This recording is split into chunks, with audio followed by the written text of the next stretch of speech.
Destruction and Creation. Xiefeng. Translation edited by Qin Yu. Refusing to grow means stagnation, rigidity, and death. Without a series of deaths, life loses all its meaning. The silkworm breaks out of its egg, bathes in sunlight, gentle breezes, and dewdrops, busily feeds on mulberry leaves. It continues to grow, shedding its skin twice in a complete transformation, producing golden or silvery silk. Then it spins a cocoon, transforming itself into a pupa. After a period of cultivation and practice, it changes its life structure and finally breaks out of the cocoon, emerging as a butterfly, fluttering gracefully among flowers and trees, fully enjoying the splendor of life. The eggshell, old skin, and cocoon are forms of protection, but they are also constraints. Only by continuously creating and then destroying can a brand new life form be born, soaring freely in the vast mountains and rivers. Isn't human life just the same? Family, ethnicity, nation, religion, and political parties are like the eggshell and cocoon. Initially, they protect, but later, they become restraints and shackles. If the silkworm does not break the shell and abandon it, it will die within it. Even if it does not die, it will remain forever curled inside, unable to enjoy the joy of becoming a butterfly. Constantly dying and being reborn is the meaning of life. Continuously creating and destroying is the meaning of human existence. This is a new way of thinking, a new way of life, a sage's view of life, a saint's worldview, a divine perspective on life, and the greatest creator's view of the universe. Every day, as the bright sun breaks through the morning mist and rises in the east, the crystal-clear dewdrops on the leaf tips gradually evaporate in the morning light, and a new day begins. The earth is filled with fresh vitality. New things continuously rise. The ocean sings in the waves. The green branches sway gracefully in the breeze. Joyful birds soar freely in the blue sky, and flowers bloom proudly in the fields and mountains. How marvelous life is, with the songs of birds and swallows everywhere, brimming with vitality, streams murmuring, and green waves rippling. Yesterday has passed. Beside the dying boat, 1,000 sails pass.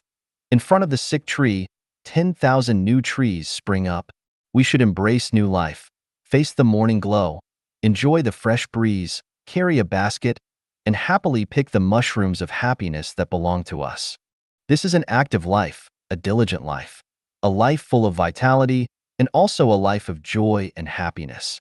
We keep on trekking, keep moving forward, heading toward the light, toward the future, toward a new life, toward the boundless space and time of life, advance together, singing and dancing joyfully. Clinging to the past is the worldview of the passive and lazy. Restricting the pursuit of freedom and happiness is the devil's worldview. Obstructing others' joy and happiness is the narrow and selfish mindset of the petty, and attacking and destroying others' joy and happiness is the perverted moral view of the malformed. Every man is a unique new landscape, and every woman should at least get to know 10 men in her lifetime. Every woman is a fresh and beautiful scenery, and every man should love at least 10 women in his lifetime. Keep the good ones, discard the bad ones in time, and then seek new scenery. The pursuit of freedom and happiness in love is a legitimate right granted by the greatest creator. Why not love? Why not pursue? Why live such a burdened life? In the end, isn't it just a trip to the crematorium? Don't cry and say, I haven't lived enough, or blame the heavens and earth, saying, I've lived too miserably. No.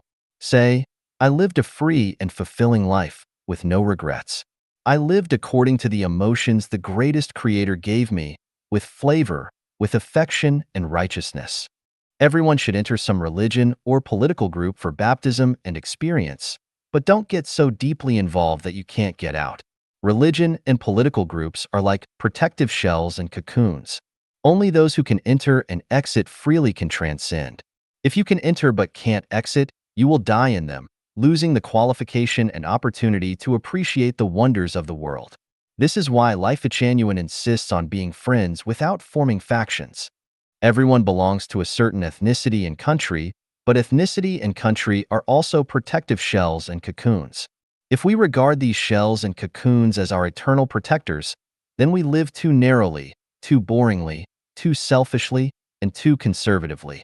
If our hearts are broad enough, we will appreciate all the ethnicities and countries in the world, befriending brothers and sisters of all ethnicities, and being friendly neighbors with sages and common folk from all countries.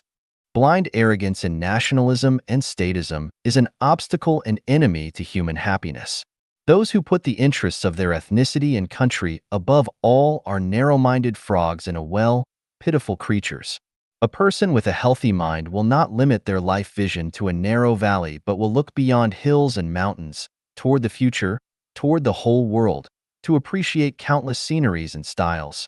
Therefore, we must constantly destroy fixed ways of thinking, destroy traditions that shackle human nature, destroy the old shells and cocoons that once protected us, destroy decayed morals that hinder the pursuit of freedom, and destroy all shackles that prevent us from enjoying life's joy and happiness. So, we must constantly create new ways of thinking, create new lifestyles, establish new views of life, the world, life, the universe, and morality, and open up the era of life genuine that humanity has long dreamed of. The me of yesterday has already died. I no longer cling to what is past. The me of today is a new me.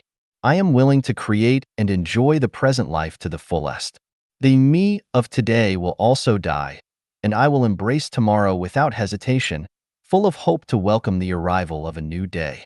Constantly dying, constantly being reborn, constantly destroying, constantly creating, changing the structure of life, sublimating the quality of life. New life will always belong to us.